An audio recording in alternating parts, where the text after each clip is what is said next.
Olá, bom dia. Bom dia, Clara. Bom dia a todos. Ahm, Vou só dar umas breves palavras de introdução a este cibertema, como a Clara referiu, o primeiro deste ano, que dedicamos a uma apresentação e discussão do relatório de sociedade do Observatório de Cibersegurança, do Centro Nacional de Cibersegurança, que foi publicado no final do ano passado.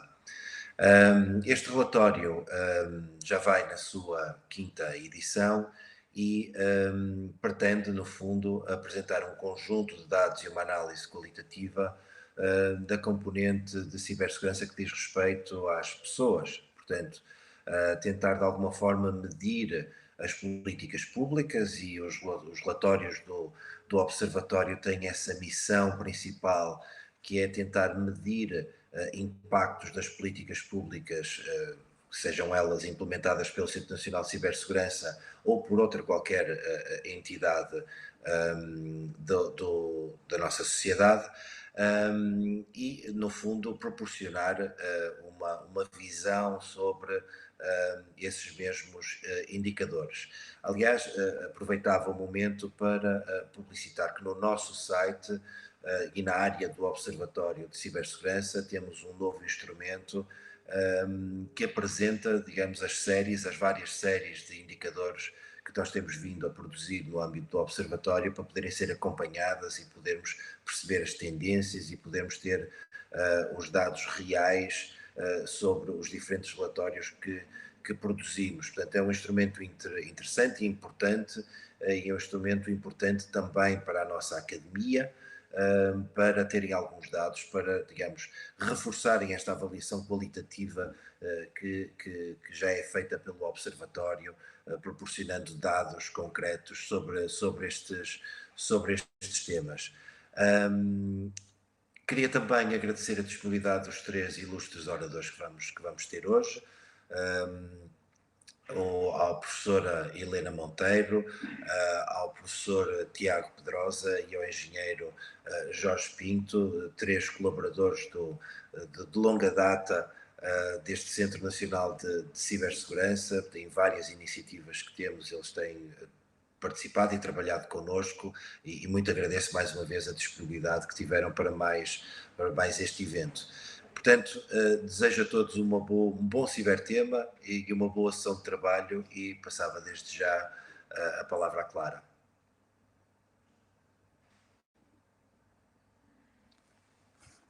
Obrigada, Lino, por esta abertura e pelas boas-vindas.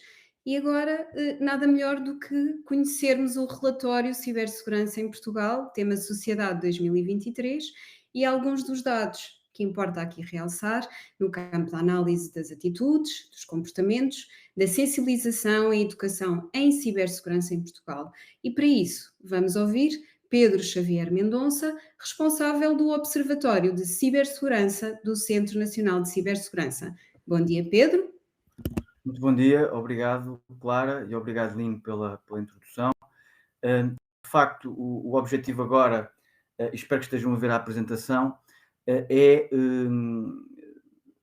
fazer uma pequena apresentação com alguns destaques do relatório de Cibersegurança em Portugal, tema Sociedade, destacando apenas algumas coisas. Não poderemos destacar todos os aspectos que são tratados neste relatório, porque não teríamos tempo para isso. Talvez depois na discussão possamos ir a outros aspectos, mas em todo o caso o objetivo aqui é precisamente mostrar elementos que sobressaem e fazer algumas comparações, por exemplo, entre a componente do setor privado e a componente do setor público, entre outros aspectos.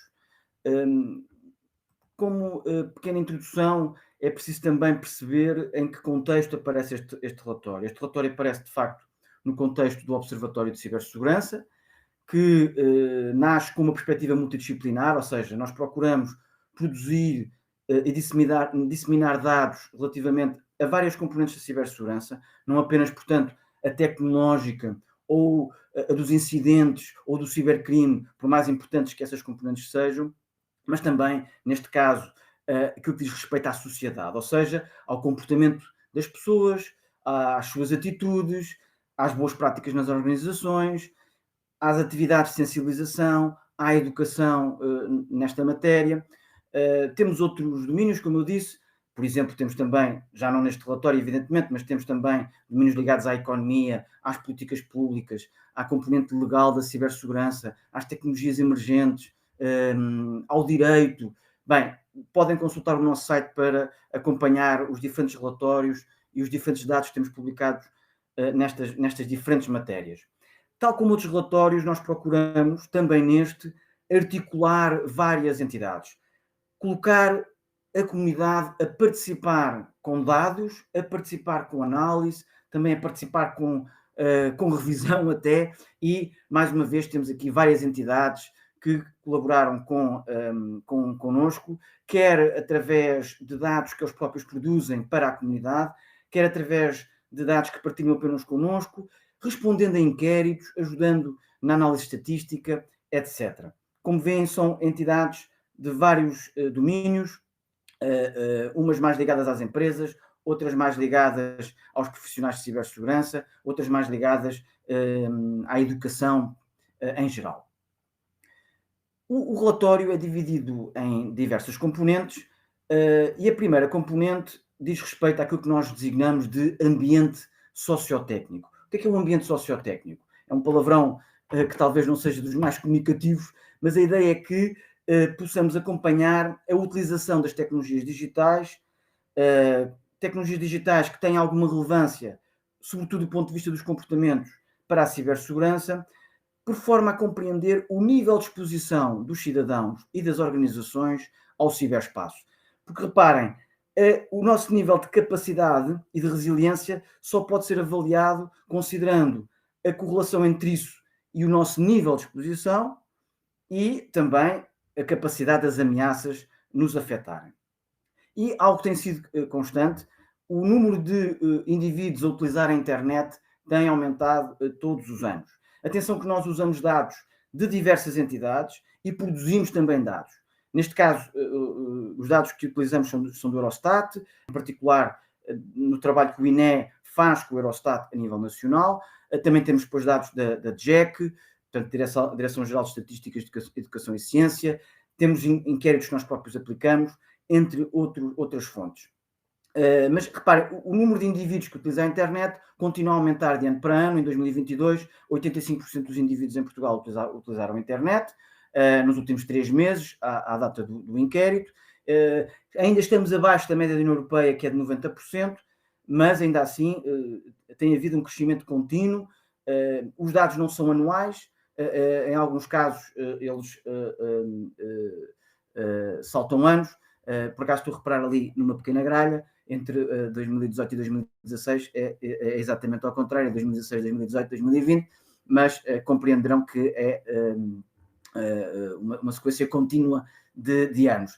Ora bem, relativamente a serviços específicos digitais, há um dado interessante, é que, ao contrário do número de utilizadores da internet, nós temos mais indivíduos em Portugal a utilizar determinados serviços digitais do que a média europeia, e isso é relevante. Por exemplo, 88% dos indivíduos utilizaram e-mail, o que corresponde a 2 pontos percentuais acima da média União Europeia. Telefonemas e videochamadas, que com a pandemia aumentou muito, 81% dos indivíduos utilizaram, e corresponde a mais 8 pontos percentuais do que a média União Europeia. Mensagens instantâneas, 92% dos indivíduos utilizaram, e as mensagens instantâneas, por exemplo, relativamente aos casos que afetam o WhatsApp, por exemplo, o caso do Olá Pai, Olá Mãe, são particularmente relevantes, e nós estamos 12 pontos percentuais acima da média da União Europeia.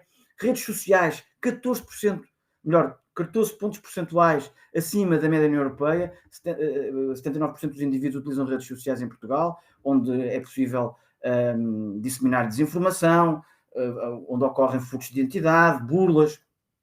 Também ao nível do banco online, que nós tradicionalmente até estávamos abaixo da média da União Europeia, 68% dos indivíduos utilizaram o banco online, e o que corresponde a mais 2 pontos percentuais do que a média da União Europeia.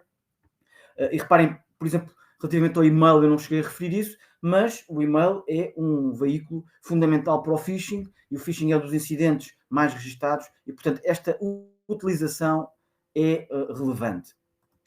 Um outro aspecto que nós acompanhamos é a notoriedade da cibersegurança como tema, quer nos média, quer nas pesquisas online, nomeadamente através do motor de busca da Google.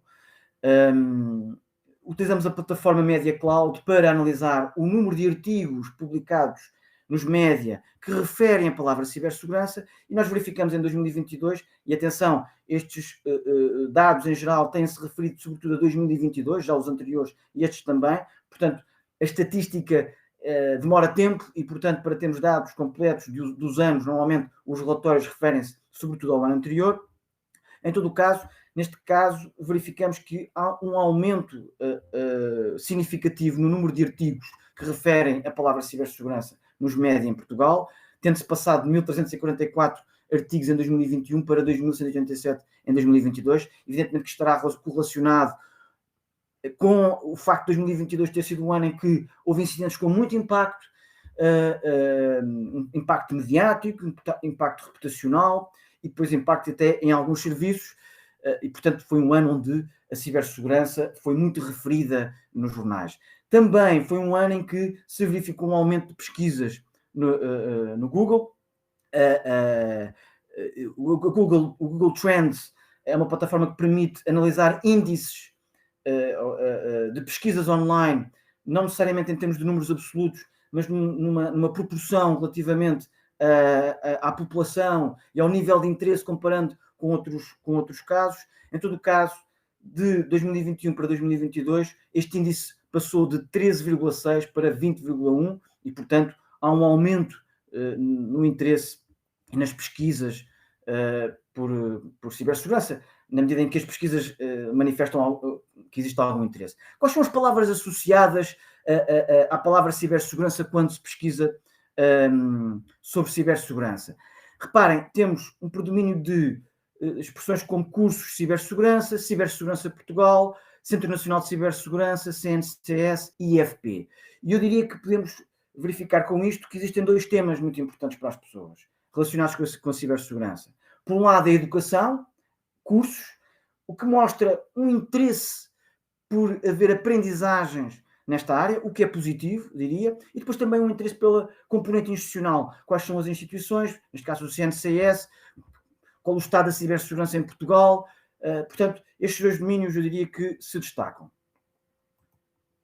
Pensemos agora em organizações, e este relatório em particular centra-se em organizações, menos no comportamento individual, comparativamente com outros relatórios de sociedade anteriores. Isto também tem a ver com os dados que estão disponíveis. Olhemos primeiro para as empresas e depois podemos olhar para a administração pública e até procurar comparar, embora as fontes de dados sejam diferentes. Entre outros dados, nós aqui destacamos que o número de empresas, ou a percentagem de empresas que têm uma política de segurança das TIC definida nos últimos definida e revista, nos últimos 24 meses, encontra-se no valor de 43% em Portugal, o que significa um aumento significativo comparando com 2019. Portanto, este dado refere-se a 2022. Em 2019 tínhamos 26% das entidades, empresas, o que estava abaixo da média União Europeia, que era 30%. A média União Europeia em 2022 é 32%. Portanto, eu diria que há aqui um dado interessante. 43% não nos deve satisfazer, é menos de metade, mas comparando com a média União Europeia é um dado positivo. Quanto às medidas que são mais realizadas por empresas, a palavra passo segura parece ser a medida mais utilizada pelas empresas, comparativamente com muitas outras medidas, o que é positivo, diria. Eu acho que há um trabalho que se tem feito e que tem tido alguma consequência, tem tido algum resultado no sentido de mostrar que ter uma palavra passe segura é muito importante. Também verificamos noutros relatórios que ao nível do comportamento individual tem havido algumas tendências positivas ao nível da utilização de palavra passe, porque nós vemos em relatórios mais antigos dados menos positivos a este nível, mas onde há um trabalho a fazer é no múltiplo fator de autenticação. Apenas 28% das empresas aplicam este múltiplo fator de autenticação, que eu acho que é um aspecto que tem que ser trabalhado. Um outro elemento que compara de uma forma interessante com a administração pública é que as empresas tendem a usar fornecedores externos no que diz respeito a cibersegurança e a competências de cibersegurança e a serviços de cibersegurança. Isto vai comparar, em termos de oposição, com a administração pública de uma forma interessante. Já vamos ver. Olhamos agora para a administração pública, usando, lá está, os dados da Direção-Geral de Estatísticas de Educação e Ciência, que tem uma diferença importante, enquanto os dados do Eurostat, que são bastante robustos, são baseados numa amostra, não é? Representativa. Os dados da Direção-Geral de Estatísticas de Educação e Ciência são assentes num inquérito de resposta obrigatória a quase toda a administração pública. Portanto, não é uma amostra. Portanto, estes dados têm algum valor desse ponto de vista, porque têm um nível de resposta muito, muito elevado. Há uma pergunta que é feita neste inquérito da JEC, que é sobre a existência de estratégias para a segurança da informação. É uma pergunta um bocadinho diferente daquela que é feita pelo Eurostat, que se refere a políticas, mas eu diria que são coisas que estão próximas. 59% dos organismos referem que têm uma estratégia para a segurança da informação definida. Este número é um bocadinho menor do que em anos anteriores. Em relação ao ano anterior, a 2021, é estável, portanto, mais uma vez estes dados de referência a 2022, mas relativamente a anos anteriores representa uma diminuição. Em todo o caso, compara bem com o número de empresas ou a percentagem de empresas que têm políticas de segurança da informação definidas, que, como vimos, é de 43%. Um aspecto que tem sido constante é o aumento de organismos que dizem que têm uma elevada necessidade de competências de segurança das TIC. Eu digo segurança das TIC porque também é a expressão que é utilizada no inquérito. É um bocadinho mais abrangente, talvez, do que cibersegurança. E neste momento temos 74% dos organismos da administração pública a dizer que têm uma elevada necessidade de competências em segurança das TIC. Portanto, deve-nos preocupar, temos que responder, de facto, a esta necessidade, quer com novos trabalhadores, quer com requalificação ou qualificação dos trabalhadores existentes. Quais são as medidas mais aplicadas, ou a medida mais aplicada pela administração pública? A palavra passo seguro também é algo que tem feito o seu caminho na administração pública, mas a atualização do regular do software é a medida que aparece com mais destaque. Menos de metade aplicou o múltiplo fator de autenticação. Portanto, continua a haver aqui um aspecto que eu acho que deve ser trabalhado, que é o múltiplo fator de autenticação, que responde a muitos problemas, não é? Há muitas ameaças que são mitigadas com o múltiplo fator de autenticação e muito mais do que apenas com a password.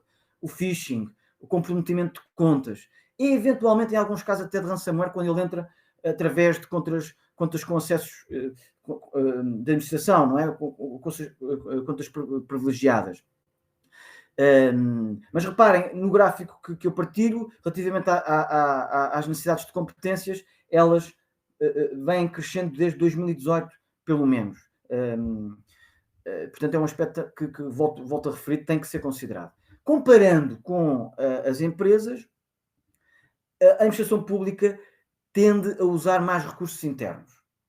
E também por isso referi de novo a questão das competências e deste gráfico, porque isto também pode explicar a capacidade de identificar esta necessidade. Portanto, a identificação de uma necessidade também resulta de uma percepção. Portanto, eu se estiver mais informado sobre a cibersegurança, isto também pode fazer com que eu fique mais alerta para a necessidade de ter competências em cibersegurança e, portanto, também vou responder de uma forma mais afirmativa a esse nível. Se uma entidade recorre sobretudo a recursos internos, ainda mais necessidade vai sentir de melhorar as suas competências em segurança das TIC, neste caso.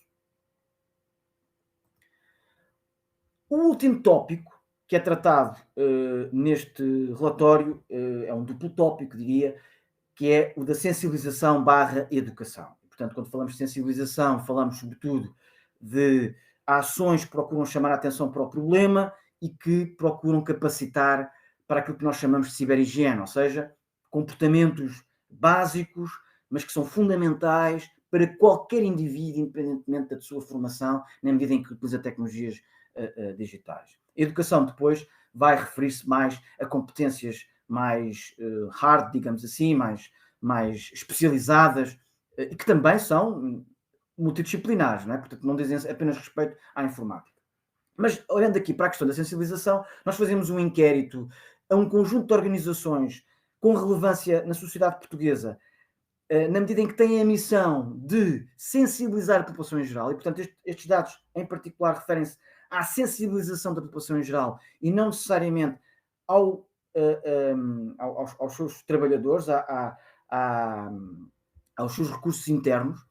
E nós sabemos, através deste inquérito, que pelo menos em 2022 foram realizadas 13.634 ações de sensibilização. É evidente que este número está por baixo, porque nós não conseguimos ter uma visão absoluta e total sobre o ciberespaço de interesse nacional e de todas as organizações que realizaram ações para públicos externos.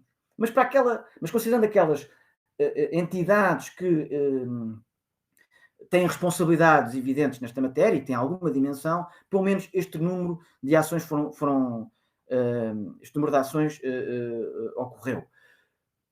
Reparem, 92% destas ações correspondem a cursos online. Este número é bastante elevado porque a Direção-Geral de Educação, através do Seguranet, desenvolveu muitos cursos deste tipo, dirigidos a turmas específicas, com necessidades específicas. Portanto, este número também aqui cresce a este nível, pode parecer um pouco estranho. De qualquer forma, temos 7% de ações que foram sessões presenciais e online, 1% de redes sociais, 0,2% comunicação social e depois outros, como websites, portanto, conteúdos em websites, MUPIs, etc., correspondem a 0,2%.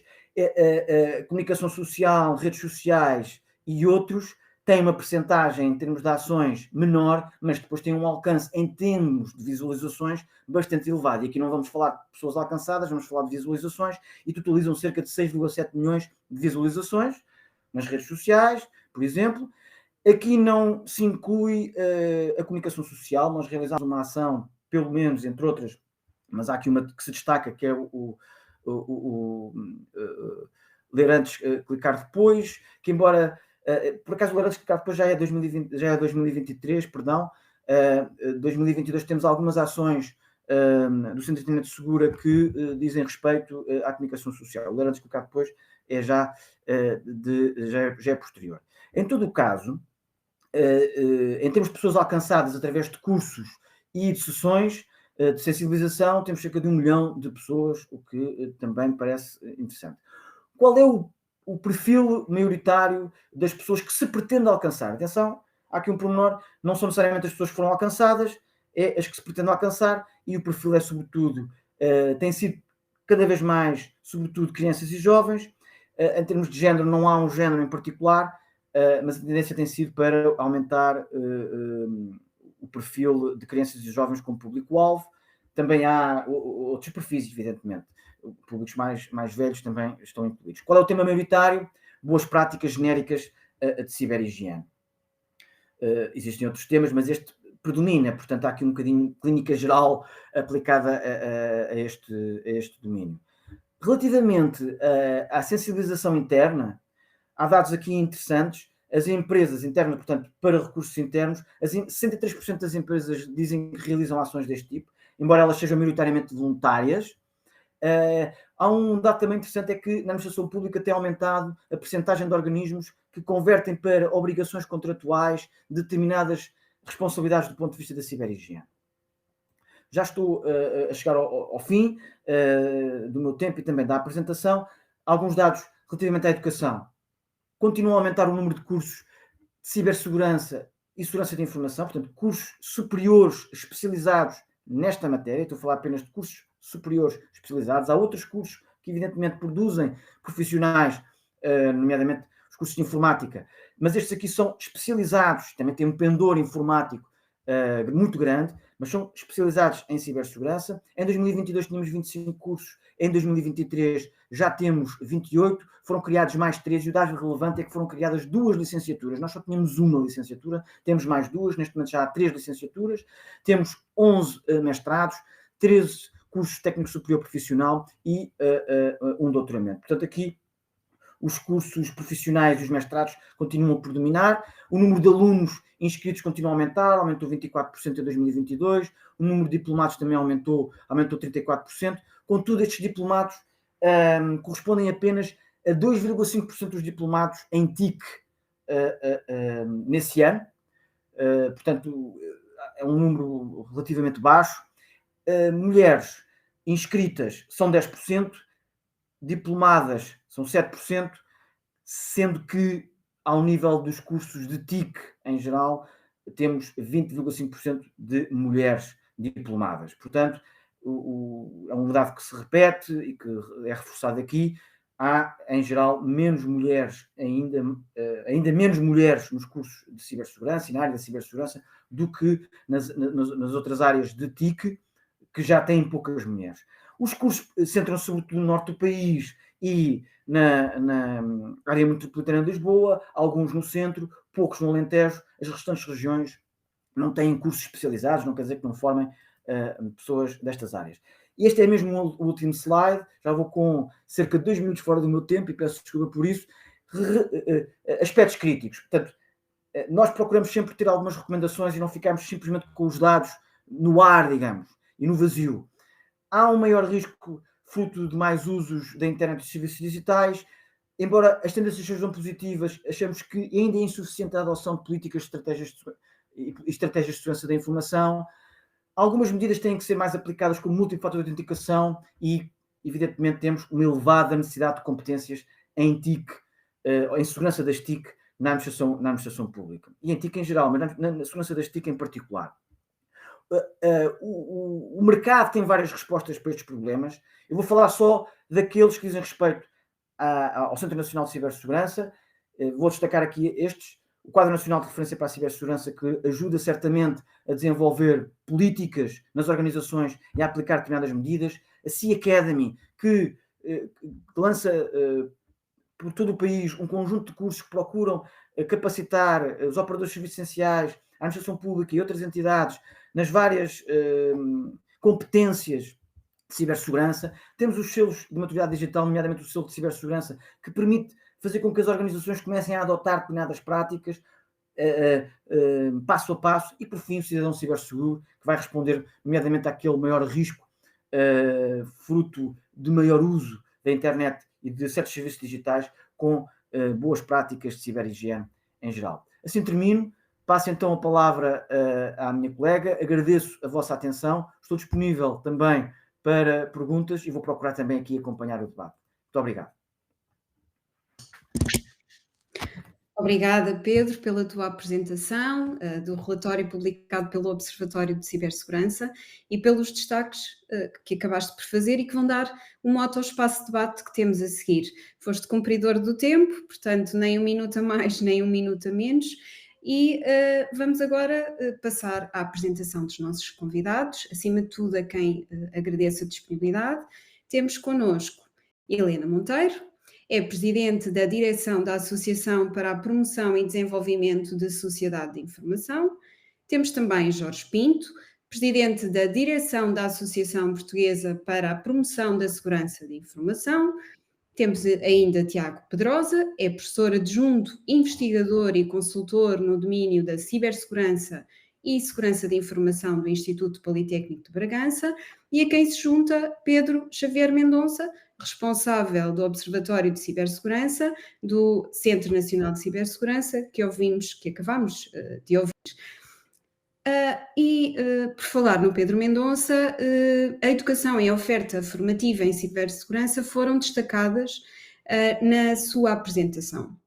Podemos começar com Tiago Pedrosa. Tiago, o relatório mostra que o número de cursos superiores de cibersegurança e segurança de informação, bem como o número de inscritos e diplomados, tem de facto aumentado todos os anos. Considera ainda assim que este número que agora atingimos e este aumento sucessivo é suficiente? Olá, bom dia. Obrigado pelo convite. Em relação à pergunta, o mercado diz-nos que não é? Nós temos empresas constantemente a contactar a academia à procura de profissionais para colmatar necessidades que têm.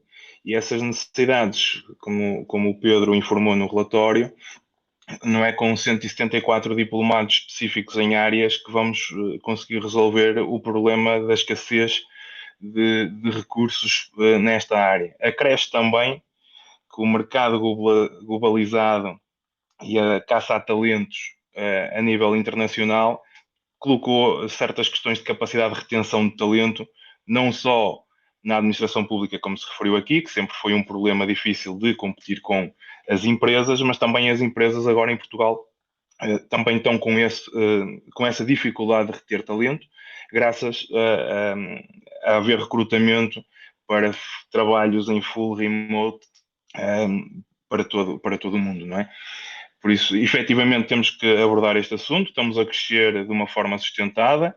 Acho que os cursos que têm surgido do ponto de vista formal e depois também os cursos não formais, que também vamos abordar esse tema, que permite não só a parte da certificação, mas também uma reconversão de profissionais à medida necessária, como o Pedro falou, na parte da Sea Academy também permite fazer isso, depois a acreditação de microcredenciais. Acho que isso vai potenciar e permitir que se tenha mais profissionais capacitados, mas é um processo e ainda falta.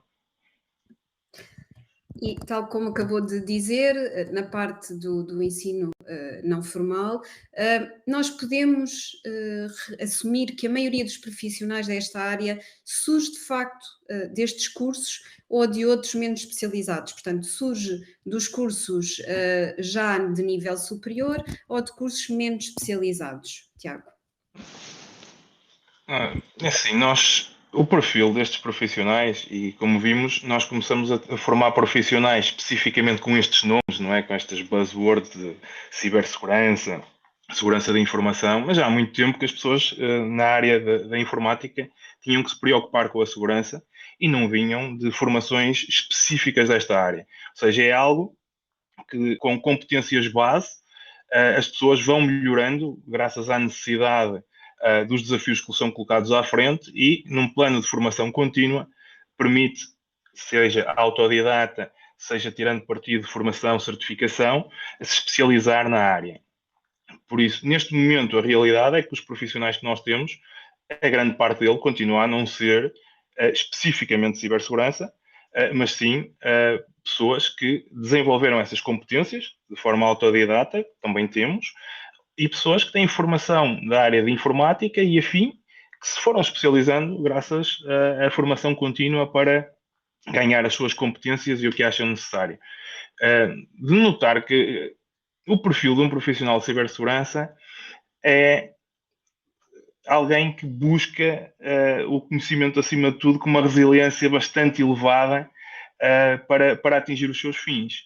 Nós temos bastantes profissionais ou especialistas de cibersegurança em áreas específicas que nem sequer têm formação base em informática, ou seja, temos efetivamente pessoas, pelo seu percurso profissional e a sua capacidade de autodidata e formações e certificações, têm um patamar elevado de excelência. Por outro lado, se estivermos a falar de banda larga, de alguém que tenha a capacidade de abordar diversos assuntos dentro da cibersegurança, a formação base em informática dá a capacidade para se irem especializando à medida dos desafios que vão aparecendo. Será sempre mais rápido. Ou seja, o retorno do investimento num profissional especializado com cursos específicos para as empresas e organizações certamente será mais rápido do que alguém que se está a especializar. Mas estas duas forças é que nos vão permitir, diria eu, e sem uma, se apostarmos só numa, vamos perder muitos profissionais do outro lado. Por isso, nós temos pessoas que estão-se a mudar de área porque efetivamente gostam do desafio e vão à mesma capacidade de resolução de problemas do que o ensino formal. Por isso, a força de trabalho, diria eu, é encontrar pessoas capacitadas, de uma forma ou de outra, mas com uma grande vontade e capacidade de persistência que esta área nos obriga. Sem dúvida, aliás, introduziu aqui um termo que é muito usado no campo da cibersegurança, que é a resiliência, não é? A resiliência, neste caso, falou dos profissionais, mas que também é muito associada às organizações e é uma característica que deve ser comum a todos aqueles que assumem a cibersegurança como uma missão. Portanto, falando aqui do campo das competências, Jorge Pinto, neste campo, a administração pública, que também foi introduzida aqui pelo Tiago, revela ter ainda uma grande necessidade de reforço. Como é que podemos combater este problema, um problema que pode assumir-se como crónico, da falta de competências nesta área? Essa resolução passa por mais profissionais, requalificação, sensibilização? Ora, bom dia, conseguem ouvir-me? Conseguimos. Muito bem.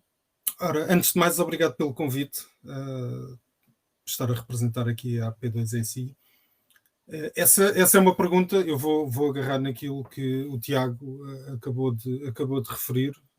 Portanto, a falta de profissionais nestas áreas é crónica. Portanto, há 25 anos atrás, um profissional na área da segurança da informação ou cibersegurança era alguém que tinha um bom conhecimento de redes, instalava firewalls, instalava antivírus, fazia de tudo um pouco. E neste momento, em 2024, o panorama é completamente diferente. Portanto, a cibersegurança é uma área, é um termo, por assim dizer, chapéu, portanto, cobre diversas áreas e todas elas têm avançado tecnologicamente e tecnicamente ao longo destas 2 últimas décadas e meia. Portanto, é natural que exista falta de profissionais. O nosso sistema educativo, e não é só em Portugal, em todo o mundo. Portanto, nós estamos a falar de haver uma falta de profissionais a nível mundial na ordem dos 5 milhões, mais coisa menos coisa, de pessoas necessárias para garantir as necessidades de cibersegurança de empresas, de organizações, de Estados e outros. Portanto, como é que nós podemos, de alguma forma, dar a volta a isso? Todos os processos de requalificação são bem-vindos e, portanto, agarrar em profissionais das áreas de TI e permitir-lhes que tenham formação em assuntos específicos da área de cibersegurança, agarrar em profissionais que não sejam das áreas de TI e também requalificá-los. Portanto, nós continuamos a ter uma enorme necessidade de, por exemplo, de auditores, portanto, pessoas que tenham competências necessárias para avaliar a existência de controlos, para avaliar se os programas são eficientes, e portanto nós ouvimos também o Pedro Mendonça a falar nas estratégias de cibersegurança nas organizações. Precisamos também de perceber se essas estratégias estão a ser eficientes, estão a dar os resultados que são esperados, e portanto existe também a necessidade aí. E existe, obviamente, e vai continuar a existir, necessidade de consultores. E portanto aqui também é necessário fazer o reforço nas áreas na vertente educativa. Portanto, nós temos temos três licenciaturas na área da cibersegurança, mas continuamos a ter ainda diversas licenciaturas nas áreas de tecnologias de informação. Portanto, um dos problemas que sentimos, que a AP2ECI sente também já há vários anos, é a falta de créditos, a falta de disciplinas que foquem temas das áreas de cibersegurança nas licenciaturas relacionadas com tecnologias de informação. E, portanto, nós temos cursos de engenharia informática, por exemplo, cuja quantidade de créditos nestas áreas é risível, e isto é um tema que tem que ser visto, tem que ser revisto por quem de direito. Portanto, nós já alertámos algumas vezes para estas situações, e temos cursos não necessariamente nas áreas de engenharia, mas, por exemplo, nas áreas de gestão, informática de gestão, por exemplo, em que ainda se torna mais claro também a necessidade de falar nestes temas, uma vez que estamos a formar profissionais que vão sair destas formações, destes cursos, com um ónus de apoiar as organizações a melhorar os seus objetivos e as suas competências. Portanto, existem várias formas, a sensibilização é uma delas, a formação é outra, a requalificação é outra. Se vamos atingir os números que necessitamos, não nos próximos anos, claramente. Muito obrigada, Jorge. E acabou por introduzir aqui outro tema que é a sensibilização. Helena Monteiro, o relatório Sociedade revela que a cibersegurança ganhou muita notoriedade, é mesmo esta a palavra, nos mídias e nas pesquisas online. Pensa que este interesse é de facto passageiro, no quadro do investimento em tecnologias digitais, ou vai manter-se? Porque, como falou o colega Pedro Mendonça, portanto, no fundo, esta realidade também pode ter muito a ver com a percepção, não é? Com tudo aquilo que tem sido feito nesta matéria. Bom dia, agradeço antes de mais nada ao CNCS o convite que fizeram à APDSI, e estes nomes, como o Jorge também referiu, a sigla da associação a que pertence, portanto são nomes que têm a ver com promoção e desenvolvimento. A APDSI era a Sociedade da Informação, o Pedro está ligado à cibersegurança, mais recente, naturalmente, são nichos que surgem, não é o Pedro, é o Jorge, que surgem agora com mais acuidade pela própria necessidade da sociedade. Portanto, a cibersegurança, eu desde o início da APDSI, e tenho referido isto várias vezes, desde 2001, que vem sendo falado, vem sendo trabalhado, não com a periodicidade e a acuidade com que é naturalmente, porque o mundo também mudou e, portanto, temos maiores perigos hoje em dia. A cibersegurança faz parte da nossa vida e daquilo que me pergunta, e a noção dos riscos, quer do phishing, quer do ransomware, estão mais presentes. E estão presentes porque há casos vividos pelas organizações e depois são comunicados pelos mídia e vividos por todas as pessoas que fazem parte das instituições onde isto acontece e todo o seu ecossistema que é afetado exatamente por isso. Também os conhecidos numa ótica de sociedade, os amigos também falam mais destes temas, exatamente porque eles são perigosos, e temos uma outra área que vai também fortalecendo a notoriedade, que é o home banking. Eu cada vez que acedo aos meus bancos online tenho sempre mensagens de ter cuidado com a segurança, não responder a isto, não responder àquilo, e ao longo do tempo essas mensagens estão a aparecer mais simples, com letra maior e mais rápidos, portanto as pessoas têm mesmo que as ler, ou pelo menos são convidadas a ler, e têm que ver esse convite, e pronto, e depois também há uma realidade, que as pessoas todas já estão a receber mensagens, daquelas mensagens de nos dizerem: oh mãe, envia-me dinheiro porque estou a precisar. E, portanto, isso já é conhecido, as pessoas já estão mais alerta, mas ainda há muitas pessoas que ainda caem porque não estão atentas. Portanto, o problema é a sociedade deixar de se preocupar. Para mim esse é principalmente o problema, pois acontece sempre com os outros, ou já se sabe como é, e portanto já estou habituada a estas informações e desliga-se, e portanto perde-se o cuidado em dar atenção de forma continuada a esta temática. A informação de aviso tem que ser mais pequena, já se lutou muito contra as cláusulas das letras pequenas das apólices de seguro, agora aqui têm que ser letras maiores, têm que ser convidativas e têm que ser indutoras do perigo a que as pessoas, todas elas, estão sujeitas, e portanto não podem criar cansaço, nem criar indiferença, nem a ideia que os especialistas é que tratam, eu não tenho nada a ver com isto. E a APDSI tem, nós temos 800 sócios entre associados individuais e empresas, e, portanto, somos desafiados todos os anos para promover mais iniciativas à volta deste tema da segurança, cibersegurança e privacidade também, nomeadamente, como eu já venho referindo, nos primeiros 18 anos da APDSI, nós fazíamos um evento destes por ano, mais ou menos, em média.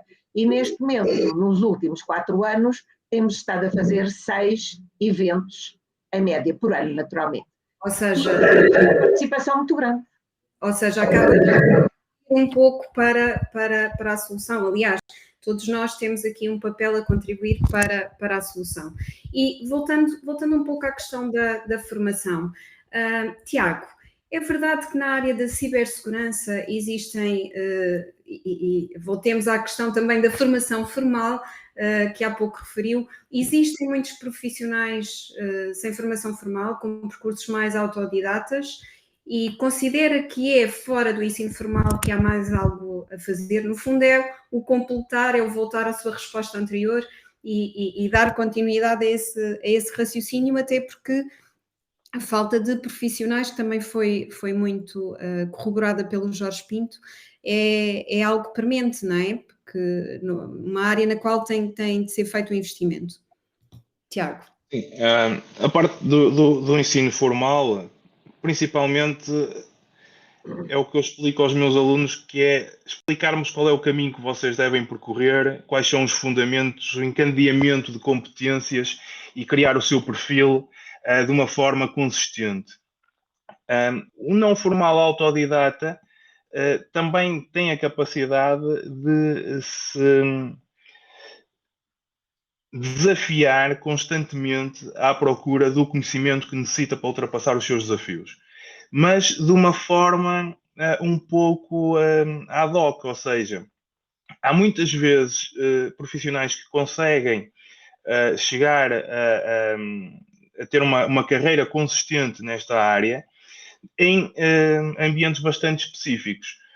Por exemplo, o Jorge há bocado falou na parte da auditoria, eu pegando um bocado a ir mais para sistemas, para testes de intrusão, existem efetivamente pessoas que nem são da área de informática, que pelo pensar fora da caixa, como nós todos falamos, o que é isto de pensar fora da caixa, não respeitar as regras e supostamente as leis em que os sistemas são construídos para tentar que eles façam coisas que não deviam fazer, tem bastante sucesso em encontrar isso. E, por exemplo, existem bastantes pessoas envolvidas em programas de bug bounty, que são programas em que as empresas oferecem prémios e definem muito bem quais são as regras para se tentar analisar a segurança de determinado produto ou determinado serviço, e temos informações que alguns dos profissionais ou algumas das pessoas que ganham esses prémios não têm formação formal na área de informática.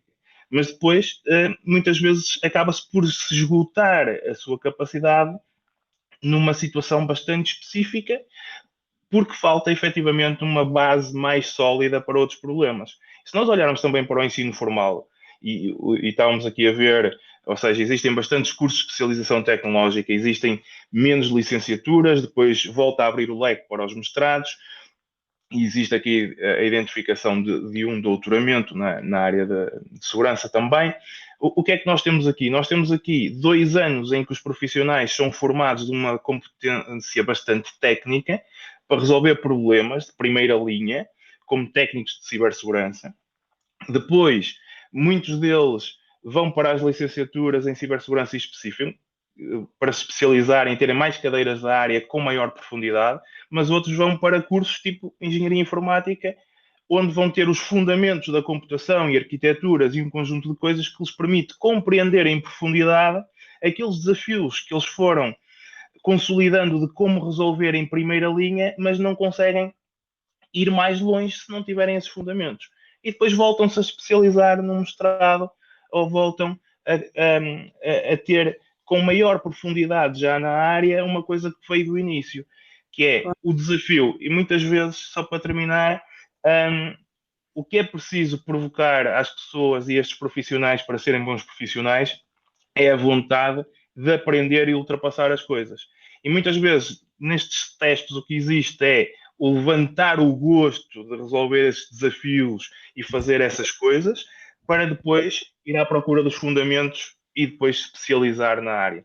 E por isso é que eu acho que nós, se conseguirmos trazer quem está autodidata e não formal, que já tem essa parte dos desafios e a vontade de integrá-los, vamos ter mais profissionais. E este esforço com as microcredenciais, já para passar aí para o outro assunto, que foi desenvolvido à volta da Sea Academy, permite uma formação com microcredenciais para serem creditadas em formação de grau futuro, permitindo que o profissional, para além de ter formação, também vai ter créditos para serem creditados para fazer um mestrado ou uma licenciatura, dependendo da situação em que se encontra e a instituição de ensino que o irá acolher.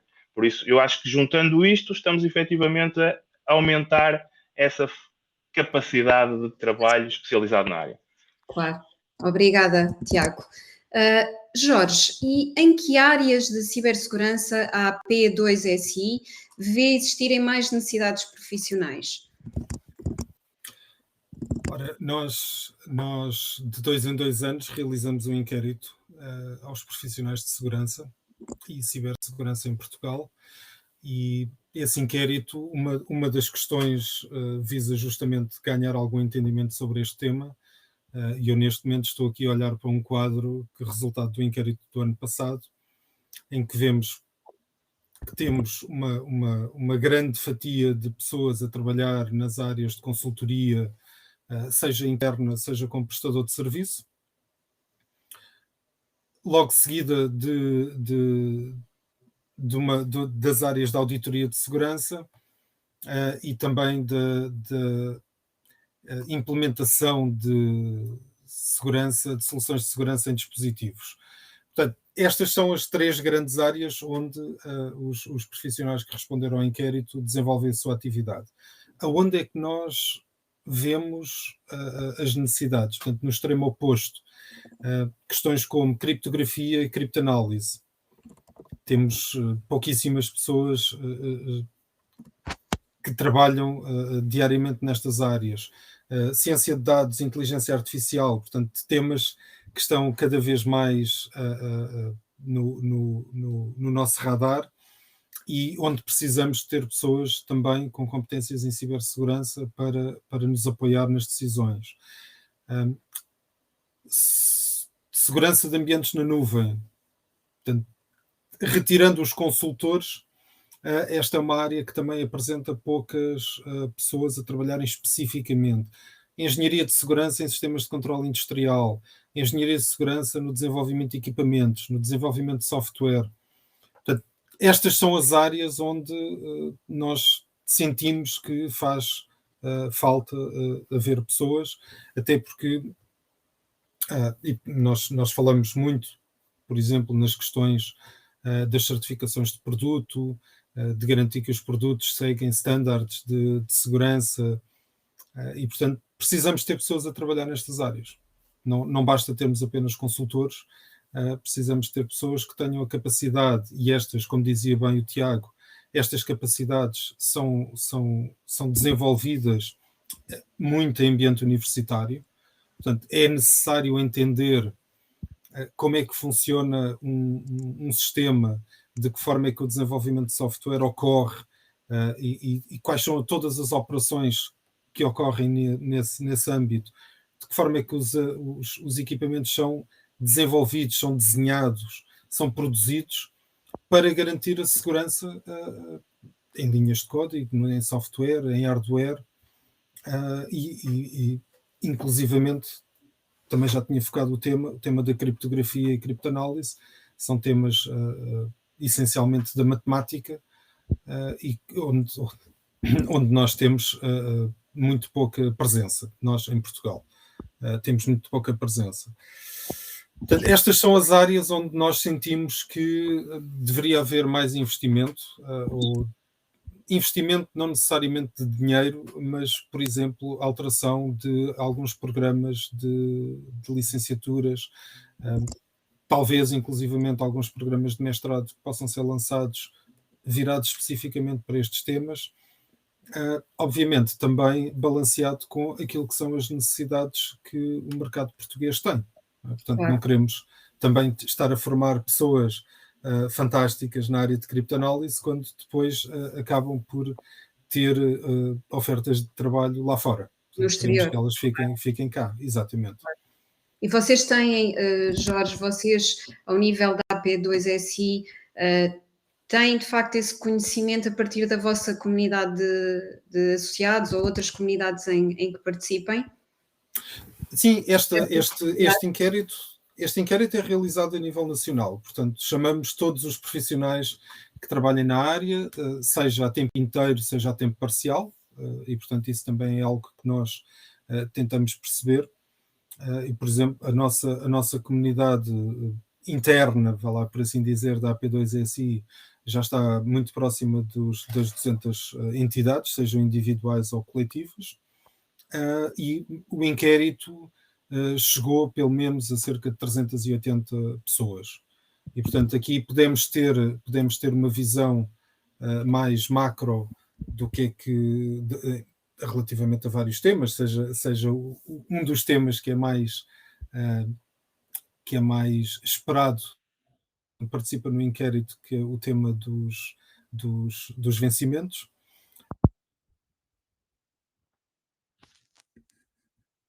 Jorge? Penso que estamos aqui com algumas dificuldades em relação ao Jorge. Não sei se o Jorge nos consegue ver e ouvir. Bem, enquanto o Jorge tenta resolver estas dificuldades, vamos passar novamente à Helena. Helena, no campo da sensibilização, novamente, e da literacia das tecnologias digitais, pensa que a cibersegurança tem sido considerada na medida certa, de facto?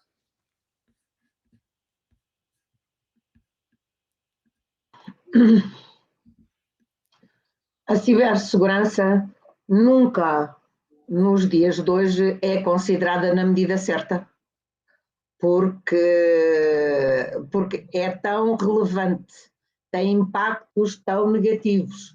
O ponto de partida da sociedade estava tão longínquo desta capacidade de haver problemas em todos os cidadãos. E tudo isso, que por mais que nós tenhamos feito, e nisto eu aproveito para dar os parabéns ao Pedro Mendonça pela qualidade do relatório, pelos relatórios, pela qualidade do relatório, pelo esforço continuado, quem viu este observatório a nascer e ele neste momento, a diferença é abissal, tem feito um esforço enorme na sociedade portuguesa, e eu diria que não é suficiente, porque não vai ser nunca suficiente. Temos o mundo todo preocupado com estas questões. Uma razão é que não temos um fim à vista. Eu sou de matemática, quando eu dava aulas de matemática, há determinadas matérias que estão confinadas e que os alunos temos que dar aos alunos, mas elas não evoluem. Aqui, na parte dos problemas críticos com os sistemas, aqui, eles estão todos os dias a surgir. Portanto, mesmo que nós tenhamos feito um esforço hercúleo para preparar as pessoas para a cibersegurança, no dia seguinte aparecem logo uma série de inovações e novas situações de perigo, e se as pessoas não estiverem minimamente atentas, escorregam exatamente como é esperado. Portanto, a cibersegurança precisa de ser encarada como a sobrevivência dos cidadãos, que temos que comer, temos que dormir, etc. Sem ficar paranoicos, a cibersegurança tem que entrar nessa linha de continuidade de vivência. E, portanto, mesmo que as pessoas desliguem um dia, têm que ser ligados outros dias. Como? Com a continuidade de aparecerem casos e, principalmente, alertar a sociedade para os perigos que podem acontecer. E as pessoas não sabem. As pessoas vivem no seu dia-a-dia, quem é que sabe? Nas empresas, como o Jorge diz muito bem, está ligado a uma série de empresas, como o Tiago com os seus alunos, com tudo isso, essas pessoas sabem. Mas se nós formos somar essas pessoas todas, estão muito longe dos 10 milhões. O esforço que tem sido feito é brutal, só que temos que encarar isto como sendo uma demanda nacional, é uma obrigação nacional. Todos os dias tem que surgir nas escolas, as escolas é o ponto fulcral para os miúdos não só ficarem alerta, como os miúdos levarem para casa a comunicação, e tem que ser feita de forma que os entusiasme para as temáticas, como o Jorge estava a referir e o Tiago, e isto é um problema nacional, mundial e cada vez mais. Portanto, os jovens têm que ser desafiados para esta nova realidade, e os mais velhos a única coisa que podem fazer é ir aderindo aos desafios e fazer o possível que possam aqui, mas na juventude. E a juventude é ativada pelos professores, e eu aqui volto, que a formação tem sido dada aos professores nos liceus e nas escolas secundárias e nas escolas para ficarem alerta sem ser nos seus próprios espaços pessoais aqui. Portanto, se tivermos já a fazer uma série de cursos, e eu vi pelo relatório que já há uma série de iniciativas que estão a ser feitas junto das escolas, têm que ser feitas muitas mais. Tem que ser feito. Eu tenho netos que me chegam a casa e eu pergunto, já vos falaram de cibersegurança? Não, nunca falaram disso. E pronto, e isso é normal, e eu tenho 5 netos, é muito fácil, quer dizer, e são todos rapazes, e andam com as máquinas, e portanto, ainda perguntei no outro dia, olha, se te dissessem que tinhas um ataque de cibersegurança, o que é que tu fazias? Ele dizia, puxava a ficha, tirava a ficha, pronto, ok, pronto, já percebi que no mínimo aquilo não está mal todo, mas está muito mal porque os jovens não são entusiasmados para isso, e nós precisamos de motivar os jovens.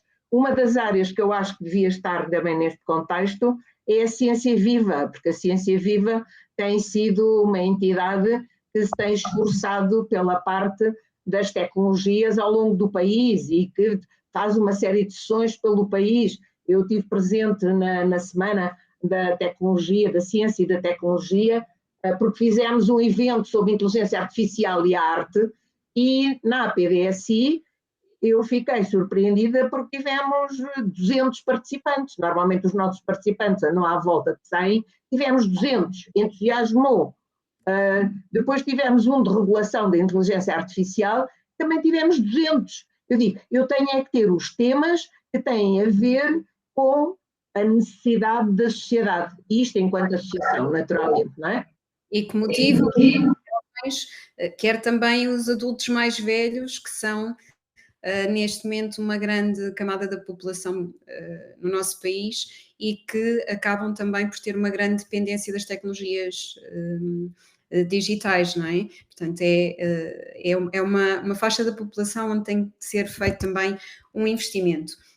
Obrigada, Helena. Agora vamos passar ao Pedro Mendonça, que também tem direito a algumas perguntas. Pedro, que desafios encontra o CNCS na realização de um estudo deste tipo? E tem feito um trabalho a vários níveis, não é? Nos vários eixos do seu domínio. Que tipo de desafios têm sido encontrados? Obrigado pela pergunta. Bem, há aqui talvez 3 desafios.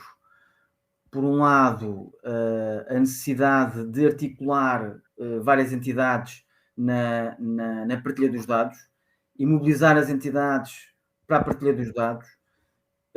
Identificar também as entidades relevantes, por exemplo, no que diz respeito ao estudo que nós fazemos sobre as atividades de sensibilização. É um estudo que tem algumas fragilidades metodológicas, porque eu não posso dizer que seja representativo, é com base em algumas entidades que nós reconhecidamente identificamos, ou que são reconhecidas como sendo entidades que realizam ações de sensibilização para o público em geral, mas eventualmente existirão outras que farão o mesmo tipo de atividade que nós não identificamos. Esse é um desafio e às vezes torna o projeto mais pesado, mas é por boas razões, ou seja, nós queremos envolver a comunidade, responsabilizar a comunidade também no desenvolvimento do relatório. É evidente que, em última análise, somos nós os responsáveis pelo mesmo, pelo que lá está escrito. Um outro aspecto é a regularidade dos dados. Esse é um desafio grande.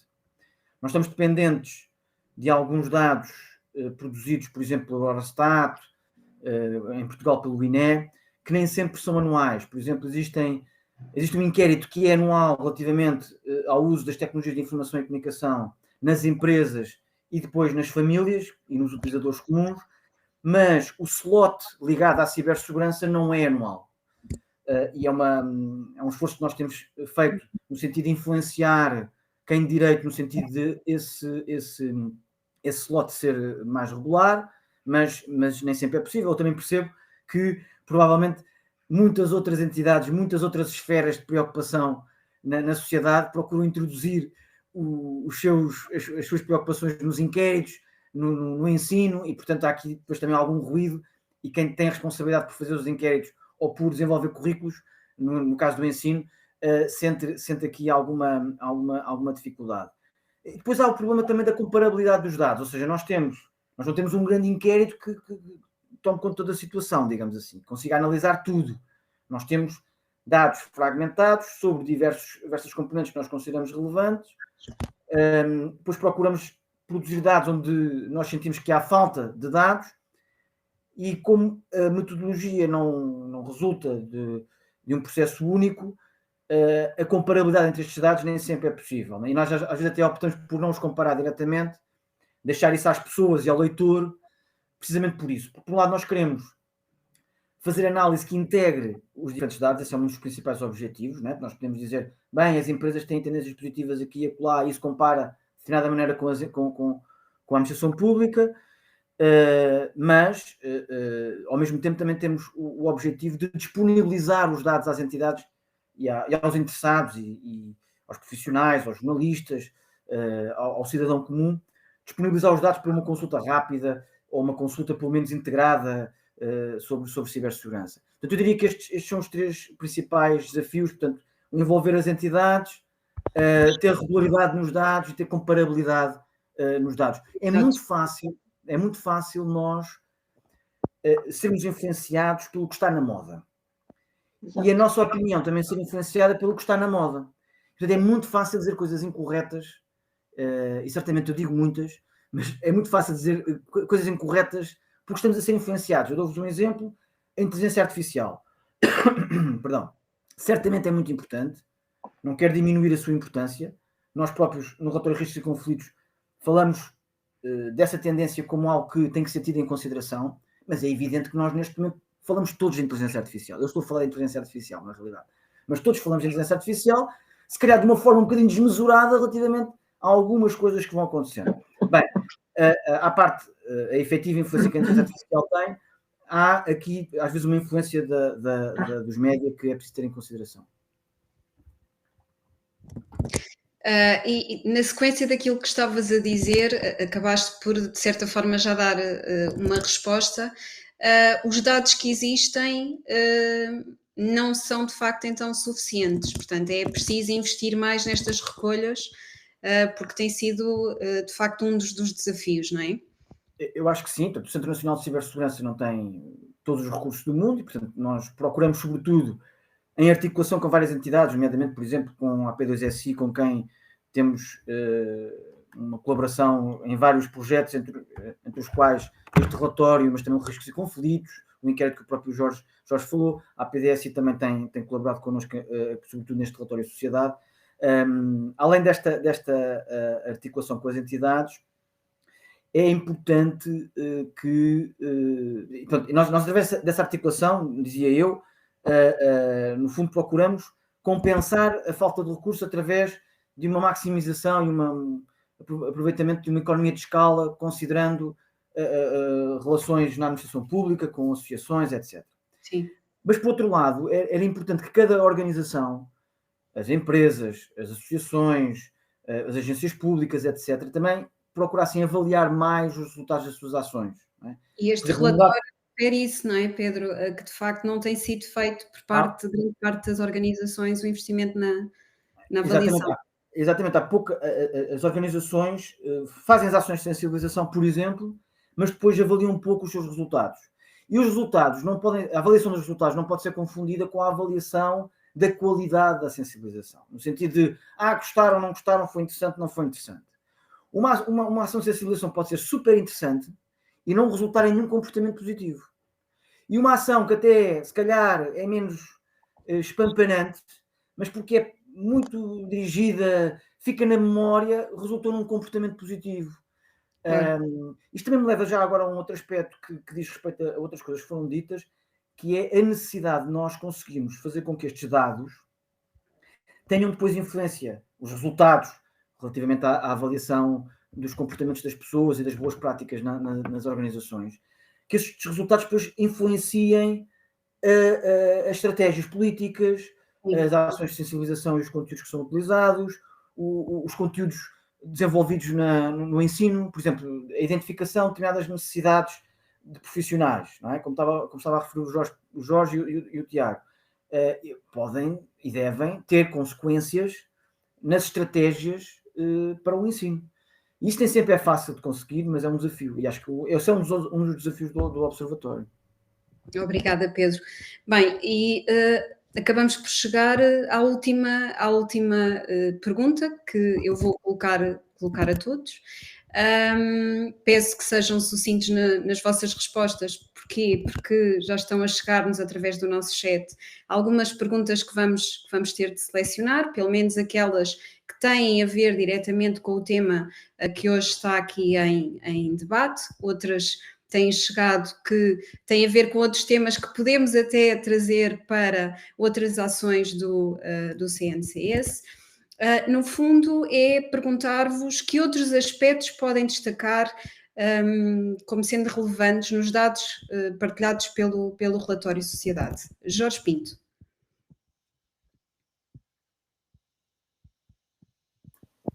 Ora, a ver se não caio novamente. Problema dos eventos ao vivo.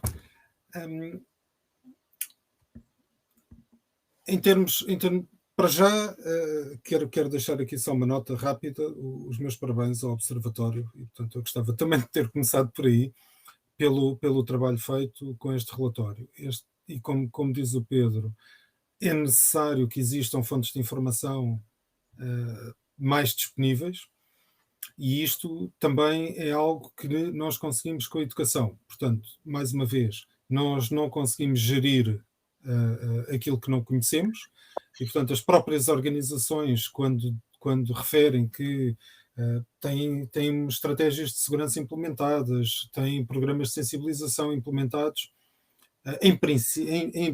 principalmente as organizações, podem também de alguma forma recolher os dados relativos à influência que essas ações tiveram. E portanto uma estratégia de segurança ou qualquer outro tipo de estratégia é apenas um documento em papel se não for seguida. Para ser seguida precisa que existam recolhas de dados, pontualmente, ao longo do tempo, de forma discreta ou de forma contínua, mas tem que existir essa recolha.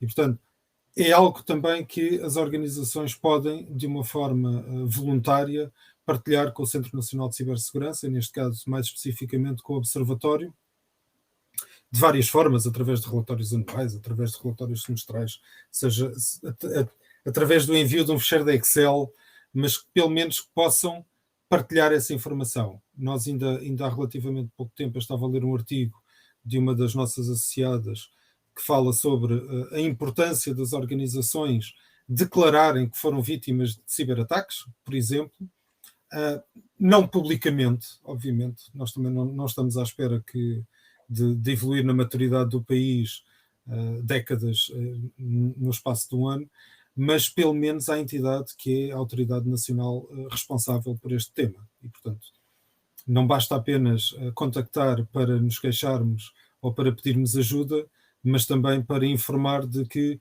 esta foi a situação que nós tivemos o ano passado, o mês passado, o trimestre passado, e resolvemos ou não resolvemos e precisamos de ajuda, mas a partilha de informação é extremamente importante. Nós não conseguimos gerir aquilo que não conhecemos. Claro. E, portanto, este, para mim, parece-me ser o aspecto mais importante e que traria um corpo ainda mais robusto ao relatório, ter esta informação. Portanto, ter mais informação disponibilizada pelas organizações em Portugal. Tiago, o que é que nos pode destacar? Assim, na linha do que o Jorge referiu, eu gosto sempre destes relatórios para fazer um ponto de situação, ver como é que estamos como país e nós como academia, para onde é que podemos apoiar e para onde é que podemos nos dirigir. E, efetivamente, o esforço do Observatório reunir informação, e se nós olharmos para as realidades que conhecemos dentro das IES, existem muitas coisas a acontecer ao mesmo tempo. E existe dificuldade em saber certas ações de sensibilização até dentro das próprias IES, dependendo da dimensão ou da abrangência geográfica onde elas estão implantadas. Por isso, é muito interessante ver a evolução da formação, é interessante ver a crescente aposta em sensibilização e como a Maria referiu, se nós queremos mudar o país, nós começamos com as crianças, que as crianças mudam famílias. E nós temos apostado também nisso e tivemos uma experiência interessante, como por exemplo, ir falar para alunos do terceiro e quarto ciclo, em quarto ano, sobre o desafio. E se nós olharmos como sociedade, nós ensinamos as crianças a andar na rua, atravessa-se na passadeira, cuidado com os semáforos. Ninguém tem esta abordagem ao mundo digital de hoje em dia. Isso permite, efetivamente, que as crianças com a tecnologia e serem estes nativos digitais, depois na parte familiar também consigam aconselhar, os próprios avós que recorrem muito à tecnologia para ter mais contacto com os seus netos, também ganham com isso, e é preciso ter programas específicos para todas as faixas etárias, porque são riscos distintos, e um cidadão menos atento, facilmente os seus equipamentos ficam vulneráveis e disponíveis para outras campanhas de outros tipos de atores. Ou seja, como sociedade temos todos a ganhar. E isso permite-me ir para uma coisa que nós não falámos aqui, mas que tem impacto direto, que é, para mim, uma questão bastante sensível, que tem a ver com a cibersoberania de um país. Um país da dimensão de Portugal e com as linhas que nós temos de PMEs e grande dependência, abordou-se aqui da capacidade de ou depender de terceiros ou de não ter mão de obra. É assim, nós já usamos hardware de outros, software de outros, precisamos pelo menos ter o conhecimento na área para nos permitir ter garantias de análise e de saber que nós, como país, somos soberanos num conjunto de aspectos. E estes indicadores que vêm do Observatório permitem-nos perceber onde é que devemos atacar e o panorama geral. Muito bem, obrigada. Helena, o que é que tem a destacar?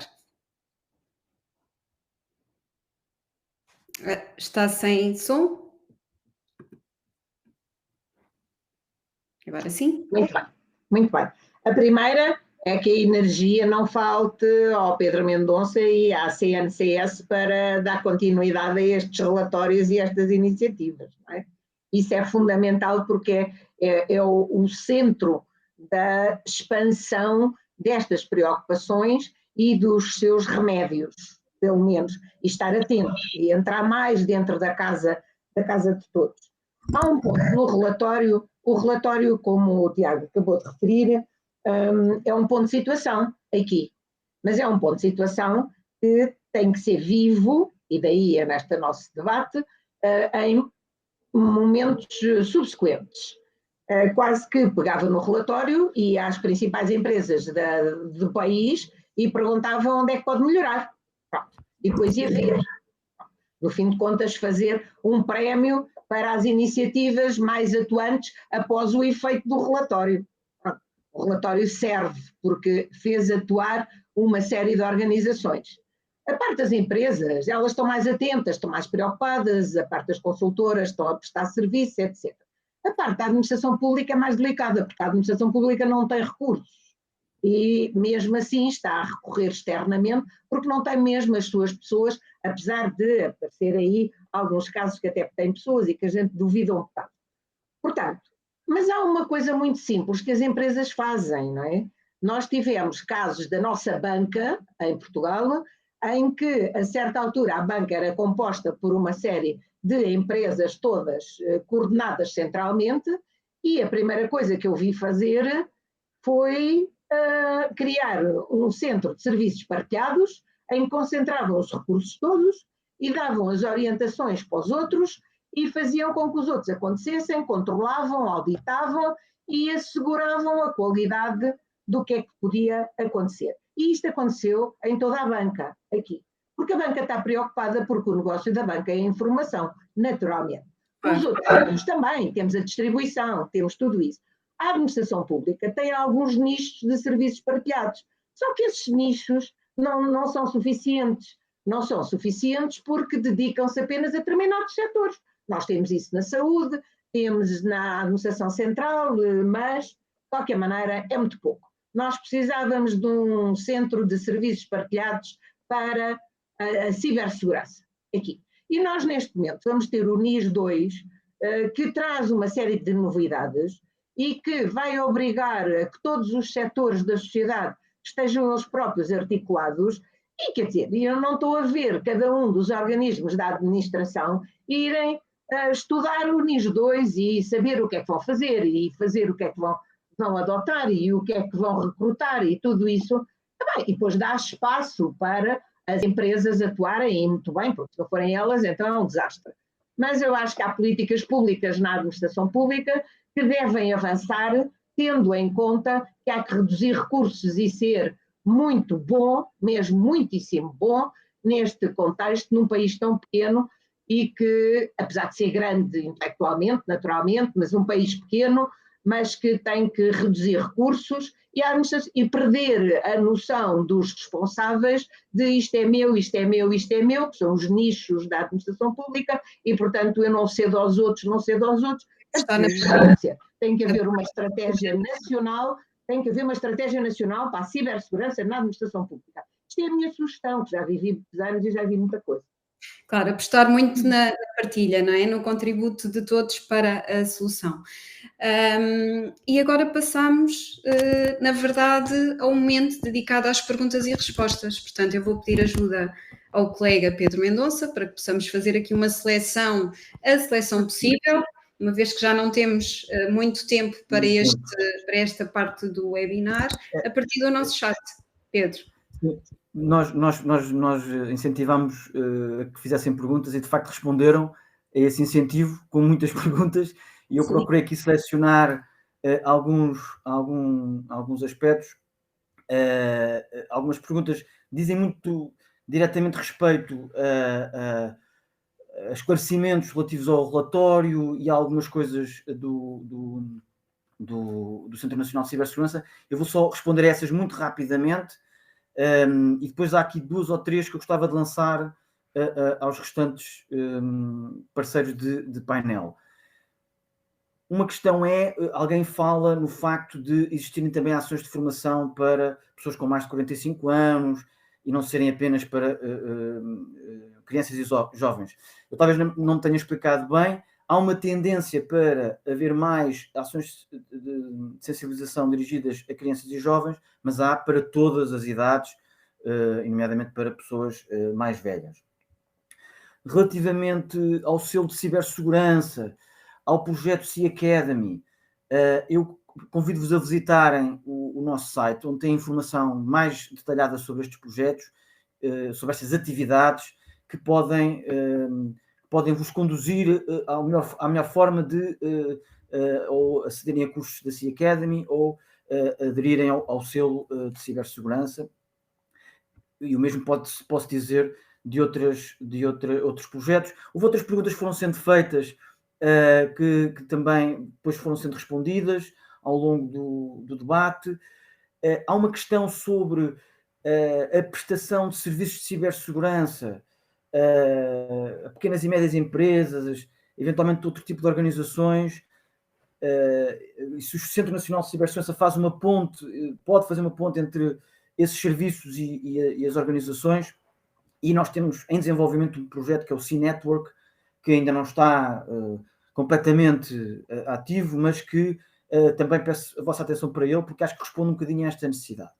Dito isto, e correndo o risco de estar a falhar algumas questões, há aqui uma outra pergunta que eu gostaria de lançar e que foram colocadas, nomeadamente, por exemplo, esta questão, o que é que vocês acham? Não sei se o Jorge e o Tiago têm essa percepção, talvez a pergunta não seja justa, relativamente a este facto de haver mais empresas com políticas de segurança da informação implementadas. Há uma grande diferença relativamente ao ano anterior em que o inquérito foi realizado, e estamos acima da média da União Europeia. A questão é se isto terá a ver também com o regime jurídico de segurança do ciberespaço. Alguém falou da NIS1, mas do regime jurídico de segurança do ciberespaço. Vocês têm essa percepção no vosso contacto com o mercado?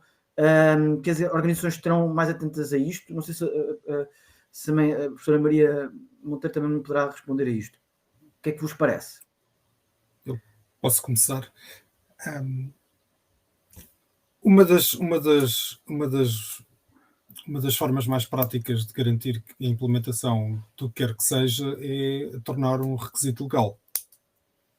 E, portanto, existe muito ainda em Portugal a via do compliance, portanto, da conformidade, e não tanto da questão técnica. E, portanto, nós vemos algumas organizações que têm efetivamente uma estratégia de segurança escrita, têm políticas de segurança escritas, mas que falham nas auditorias, por exemplo, porque os auditores seguem muito a lógica do diz-me como fazes, faz como dizes, mostra-me que fazes como dizes.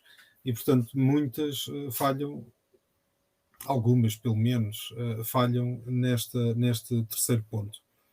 É importante que existam estratégias, é importante que estas estratégias partam também daquilo que é a necessidade de negócio e não apenas da legislação, porque, como diziam também os outros membros do painel, cada vez mais a sociedade está assente no digital, os negócios estão assentes no digital, a educação, enfim, variedíssimos aspectos da nossa sociedade, e, portanto, temos que partir. E havia uma pergunta no chat também que dizia que o nosso departamento de IT não fala com a segurança. Isto é um tema de negócio, não é? Isto é um tema da organização. Não se resolve através de legislação, não se resolve através de diretivas.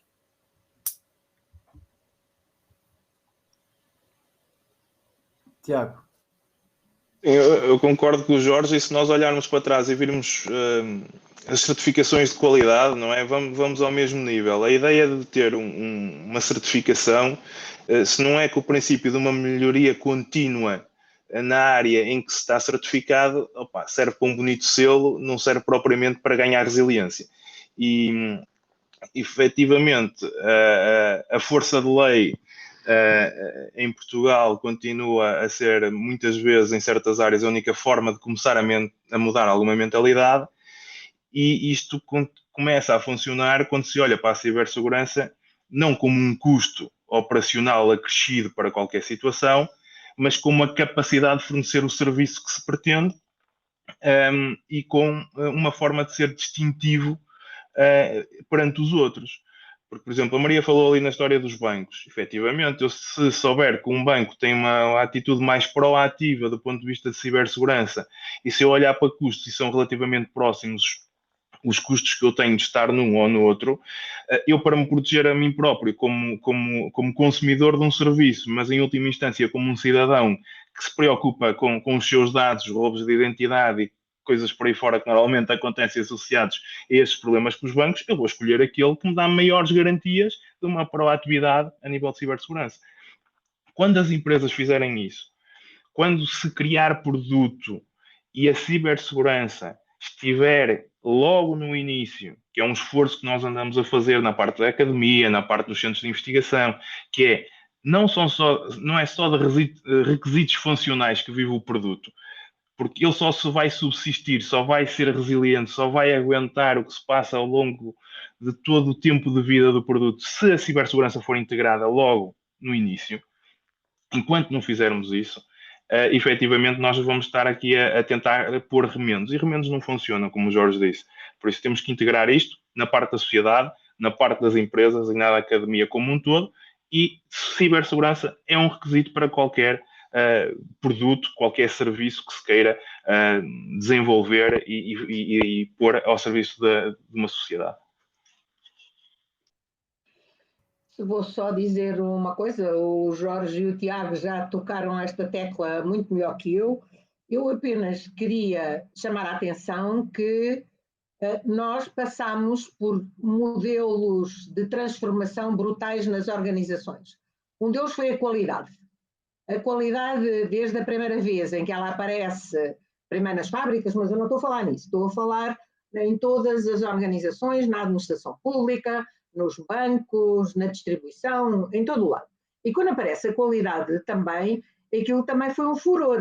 Ninguém saía a correr, preencher os papelinhos para o auditor ver, mas não estava imbuído na cabeça das pessoas.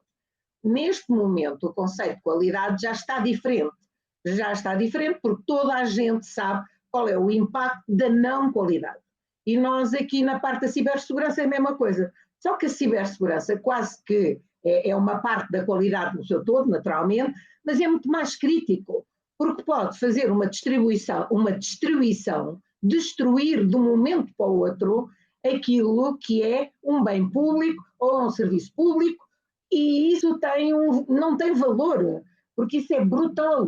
Isso é, como o Tiago falava, da parte do país estar de acordo com os princípios que tem em todas as linhas de ação, atento e atuante no controle da cibersegurança. E isso passa por toda a gente. Já passamos por mudanças, vamos ter que passar estas. É evidente que os responsáveis de todas as organizações têm que estar cientes que isto é um ponto crítico. Vão gastar mais dinheiro?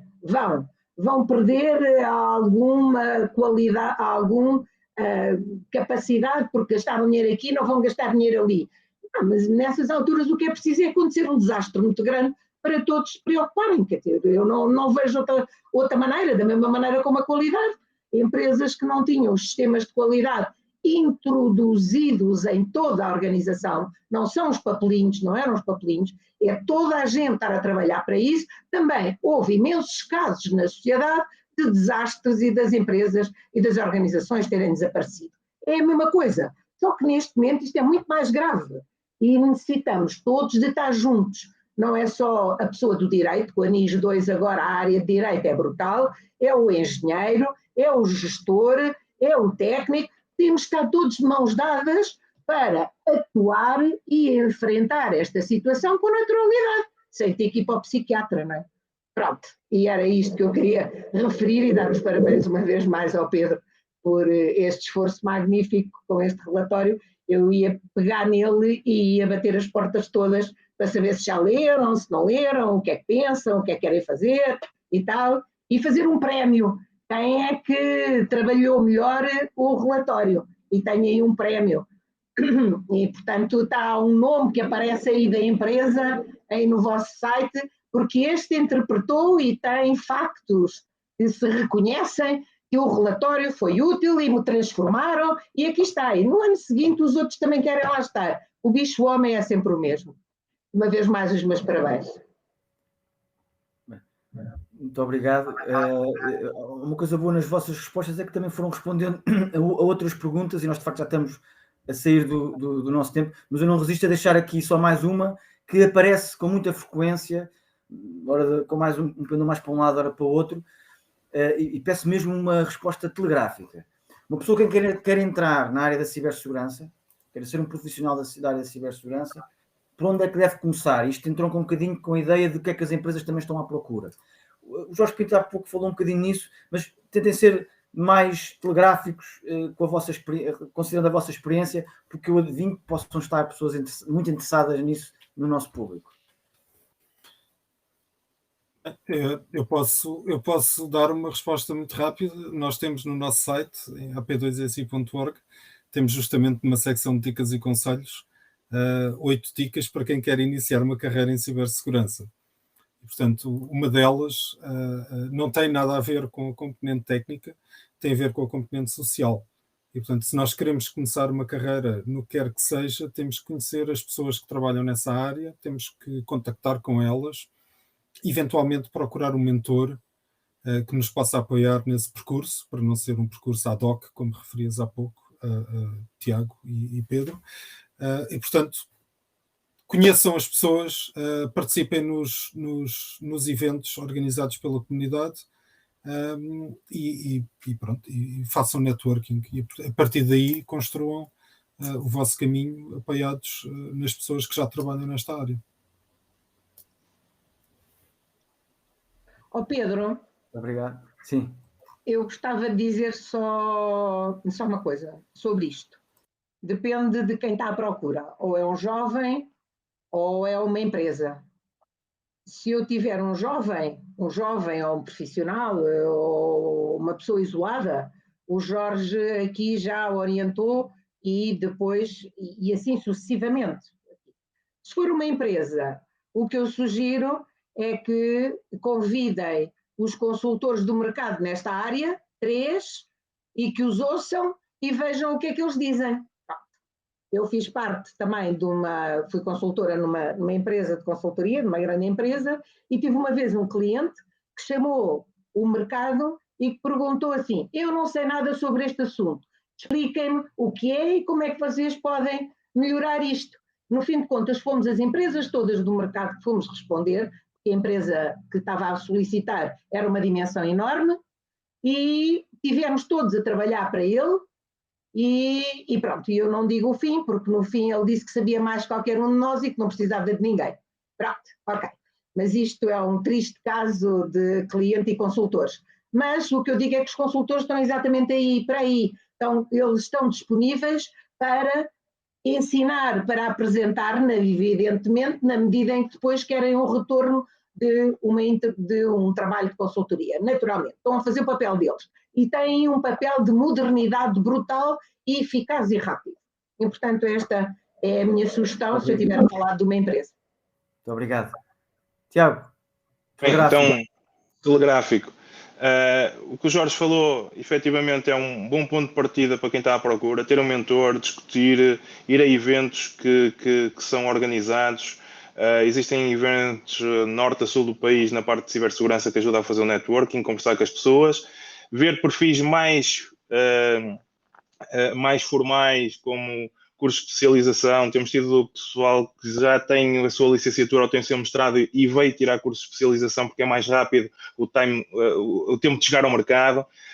Utilizar a capacidade que agora tem, mais uma vez, o Pedro já falou nisso, mas vejam a parte da CIA Academy, microcredenciais para quem já está no ativo, trabalha em redes, trabalha em sistemas, quer investir em segurança, escolha os seus módulos. Existem percursos formativos também associados a esses módulos para saberem quais são os módulos que devem ter para esses percursos. Não tenham medo de se pensar fora da caixa.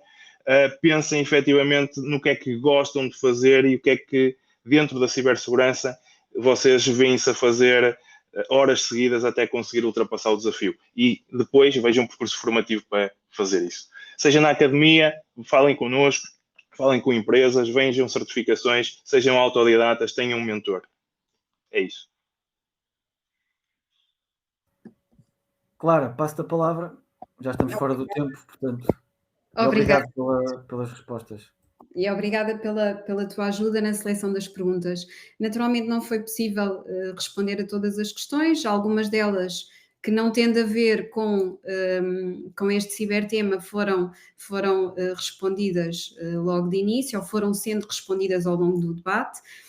Acima de tudo, fica o agradecimento aos nossos convidados deste primeiro Cibertema de 2024, à Maria Helena Monteiro, ao Jorge Pinto, ao Tiago e ao colega Pedro Mendonça, naturalmente, bem como ao coordenador do Centro Nacional de Cibersegurança, Lino Santos, pelas suas palavras introdutórias. Fica também o agradecimento a quem assistiu a este cibertema e o CNCS vai continuar a promover a realização destas ações, dos cibertemas.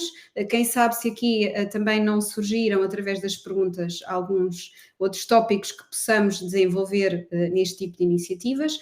E este é um formato assente em temáticas relacionadas com a cibersegurança, com o objetivo de promover o debate, a partilha de ideias e, simultaneamente, aproximar a cibersegurança de todos aqueles que nos acompanham. Visitem o nosso site em www.cncs.gov.pt, acompanhem-nos através das várias plataformas onde estamos presentes, nomeadamente as redes sociais, onde, para além de partilharmos boas práticas, partilhamos todo o trabalho desenvolvido pelo Centro e também aquilo que consideramos mais relevante para realmente aproximar a sociedade dos temas ligados à cibersegurança. Um bom dia a todos e obrigada por terem assistido a este cibertema. Muito obrigado. Bom dia, obrigado. Bom dia, muito obrigado. Bom dia, muito obrigado.